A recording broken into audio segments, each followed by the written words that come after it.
Paulo!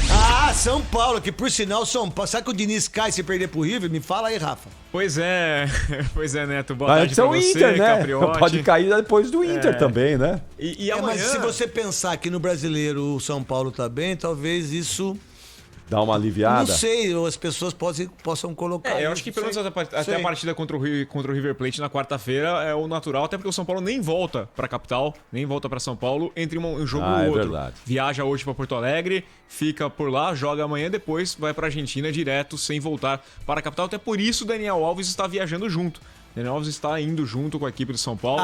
Verdade. Tá treinou, apareceu em imagens do clube com uma proteção no braço, fazendo treinamento. Não deve jogar já amanhã contra a equipe do Internacional, mas deve ter condições de jogo contra o River Plate. E amanhã, Neto, o Diniz completa 1 ano à frente do São Paulo. É o técnico mais longevo do tricolor desde a saída do Muricy em 2015. O Muricy passou 19 meses com o técnico do São Paulo, em 2014 2015. Desde que ele saiu, ninguém ficou 1 ano lá. Amanhã o Diniz completa 1 ano. Ontem, na reapresentação, ele reuniu o grupo para conversar, como sempre faz depois das partidas, para mostrar os lances do jogo, para dizer o que deu certo, o que deu errado.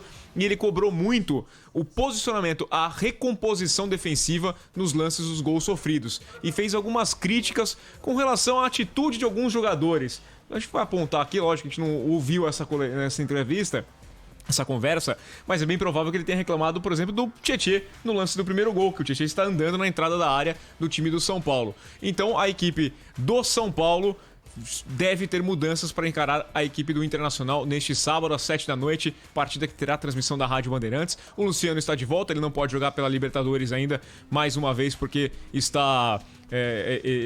está suspenso, tem que cumprir mais um jogo, está fora desse jogo, vai jogar contra a equipe do Inter.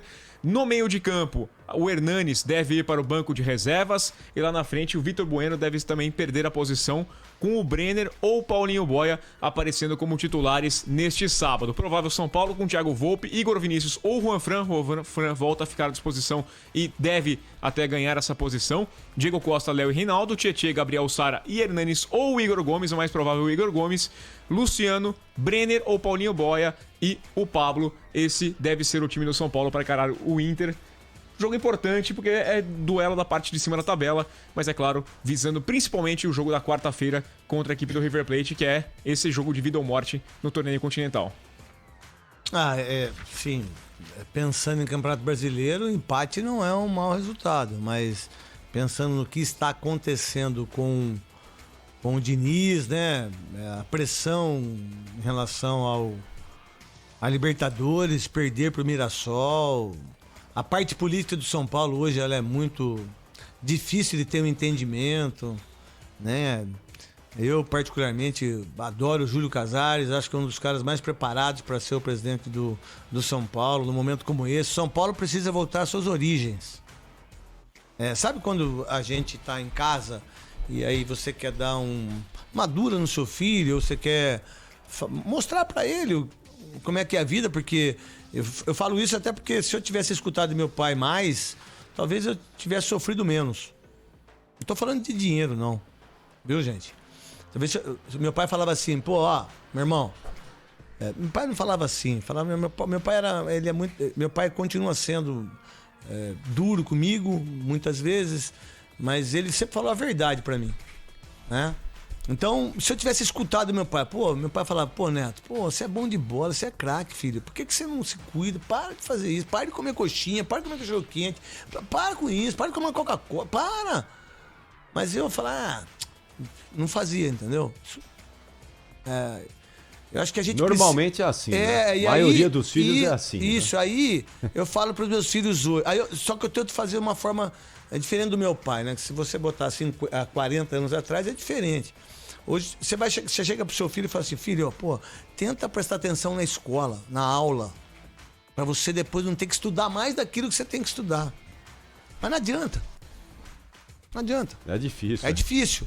Isso faz parte do processo de crescimento do ser humano. Exatamente. E o São Paulo, eu acho que deveria voltar a ter a ideia dos pais, dos caras que fundaram o São Paulo, das pessoas que sempre amaram o São Paulo.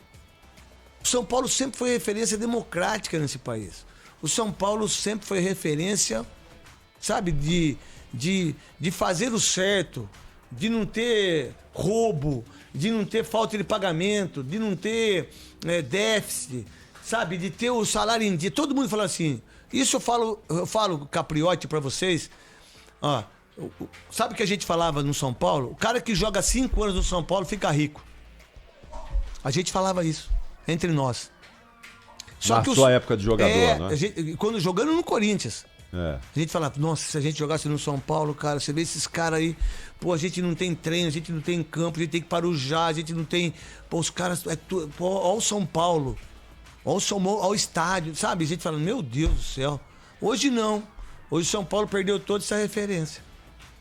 Será que é por causa do quê? É só de jogador, só treinador? Não é. É por causa da administração que o São Paulo faz. Aí.